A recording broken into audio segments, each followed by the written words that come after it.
Pengawasan dan juga penelitian oleh KPPU. Kenapa Google ini dianggap atau diduga melakukan praktik monopoli? Memangnya apakah ada perusahaan lain yang dianggap tidak mendapatkan porsi, Pak Guntur?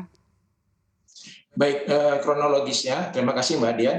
Jadi memang perilaku Google per 1 Juni ya, walaupun kita melihat juga ada potensi itu dilakukan sebelumnya sudah disampaikan, tapi kebijakan itu dalam hal Google Pay Billing itu berpotensi untuk melakukan tadi pengikatan, jadi pelaku-pelaku usaha agregator lain itu ada entry barrier untuk masuk ke situ. Kemudian yang kedua, terhadap kebijakan Google Pay Billing tadi bagi pengguna aplikator, pengguna Google Play Store dalam hal ini, itu diterapkan 15-30%.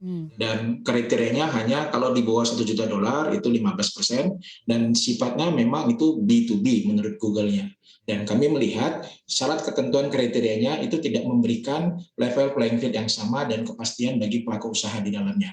Dan karena kita lihat juga dari kriteria Google ada 4 kategori pelaku usaha, dia tidak semua, dan dalam temuan kita juga prosesnya itu sifatnya negosiasi B2B. Jadi tidak memberikan kepastian, tidak memberikan ruang kejelasan bagaimana penerapan itu.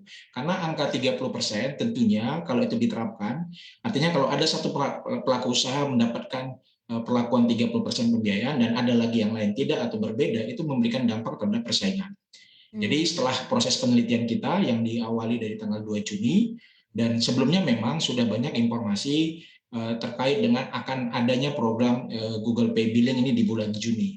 Dan per tanggal 14 September kami menaikkan ke tahap penyelidikan. Jadi memang sesuai dengan Undang-Undang 5 prosesnya kami sudah penelitian, dan di penelitian sudah cukup untuk masuk kepada penyelidikan. Itu Mbak Dian. Sejauh ini bentuk pengawasan yang dilakukan KPPU seperti apa Pak? Atau apakah berdasarkan laporan saja atau apa yang dilakukan? Baik, terkait penelitian ini inisiatif dari KPPU. Namun demikian, kami juga mendapat berbagai informasi, mendapatkan dari berbagai pihak terhadap hal yang terkait dengan Google Pay Billing, baik itu yang dianggap sebagai yang dikenai maupun dari berbagai pihak. Dan dalam penelitian kami juga melibatkan para ahli. Dan satu hal memang persoalan ini memang sudah pernah diangkat di level regulasi tentunya, dan itu domain regulasi. Kalau di kami kan domain penegakan hukum terhadap pelanggaran persaingan usaha, dan proses yang sudah begitu panjang di regulasi, diskusi yang panjang, kemudian dari sisi penegakan hukum kami melihat ada potensi pelanggaran Undang-Undang 5 1999, bisa jadi itu diskriminasi atau tying tadi. Baik Pak Guntur, bisa Anda jelaskan Pak, karena KPPU juga melaporkan Google Play Store mengantongi pangsa pasar sangat besar, ini mencapai 93%, juga dinilai melakukan praktik penjualan bersyarat pada 2 model bisnis berbeda. Bisa Anda jelaskan Pak?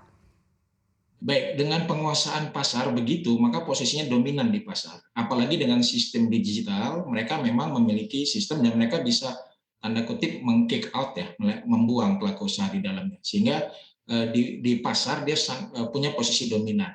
Artinya pelaku usaha lain dengan 94%, dan kita ketahui pengguna Android tentunya sudah begitu banyak, dan HP majority pengguna Android ya, dalam hal ini Google Play Store. Sehingga perilaku itu tadi membuat pelaku usaha sulit untuk bisa punya alternatif lain karena posisi dominan Play Store di pasar seperti itu.